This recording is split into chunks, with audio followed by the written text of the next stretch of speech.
નમસ્કાર, આપ જોઈ રહ્યા છો નેશન પ્લસ ન્યૂઝ. હું છું આપની સાથે હેતલ ભગત. વડોદરાના અટાદરા પાદરા રોડ ઉપર ભાયલી મુકામે બનેલ ધર્મમંગલ પાર્શ્વ વિહાર જૈન તીર્થના આંગણે આજે 61 રજતની લાઈવ પ્રતિમા અનાવરણનો કાર્યક્રમ આખા ગુજરાતમાં પ્રથમવાર યોજાયો છે. એમએસ યુનિવર્સિટીના પૂર્વ સેનેટ અને સિન્ડિકેટ સભ્ય તથા જાણીતા જૈન અગ્રણી દીપક શાહે જણાવ્યું હતું, આજે સવારે સંસ્કૃતિ પાર્ટી પ્લોટ પાસેથી ઉગ્ર વિહાર કરી પધારેલ જૈનાચાર્ય મહાપદ્મસુરી તથા આચાર્ય મહાધર્મસુરી મહારાજ, આચાર્ય પદ્મરત્નસુરી તથા સાધ્વી ભવ્ય રત્નાશ્રીજી મહારાજનું વાજતે ગાજતે સામયું કરવામાં આવ્યું હતું.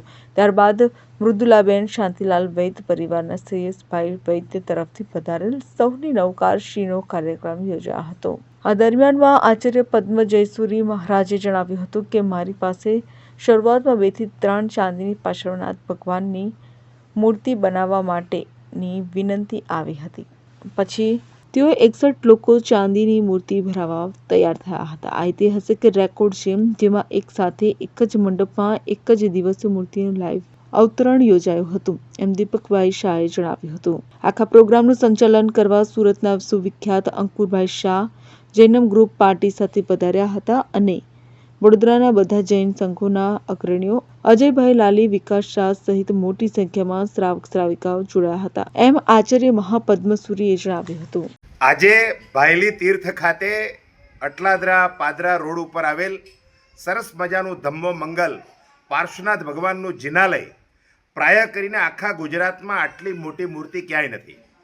પરમ પૂજ્ય આચાર્ય મહાપદ્મ સુરેશ્વરજી મહારાજાનું આજે સવારે વાસ્તે ગાસ્તે સંસ્કૃતિ પ્લોટથી ગુરુદેવનું સામયું થયું. મહાપદ્મ પદ્મરત્ન મહાજયશ્વરી મહારાજ સાહેબ બધા પધાર્યા, ભવ્ય રત્નાશ્રીજી મહારાજ સાહેબ.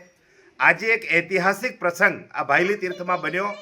એક સાથે એક જ જગ્યા ઉપર એક જ સમિયાણામાં 65 જેટલી ચાંદીની, લગભગ 2-3 કિલો આવી ચાંદીની 65 મૂર્તિઓ એ એક જ જગ્યાએ બની હોય એવી આજની આ પહેલી ઘટના છે. આચાર્ય મહાપદ્મસુરી મહારાજ સાહેબ, આચાર્ય મહારત્નસુરી પદ્મજય સુરેશ્વરજી મહારાજાએ ખૂબ સુંદર મજાની વ્યવસ્થા કરી. સુરતથી આખા અંકુરભાઈ એમની પાર્ટી સાથે અહીંયા પધાર્યા. વડોદરા શહેરના તમામ સંઘોમાંથી પણ લોકો મોટી સંખ્યામાં અહીંયા પધાર્યા અને એક સાથે આ 65 જેટલી રજત પ્રતિમાઓનું જે અવતરણ થયું અને લોકોએ ખૂબ ભક્તિ ગીતો ગાઈને આખું સરસ મજાનું ભક્તિમય માહોલની અંદર આ સરસ મજાનો કાર્યક્રમ ઉજવાયો. દીપક શાહ. સમાચારોનો સતત અપડેટ મેળવવા માટે અમારી નેશન પ્લસ ન્યૂઝની યુટ્યુબ ચેનલને સબસ્ક્રાઇબ કરો, બેલ આઇકન દબાવો અને જોડાયેલા રહો ફેસબુક, ઇન્સ્ટાગ્રામ અને ટ્વિટર પર.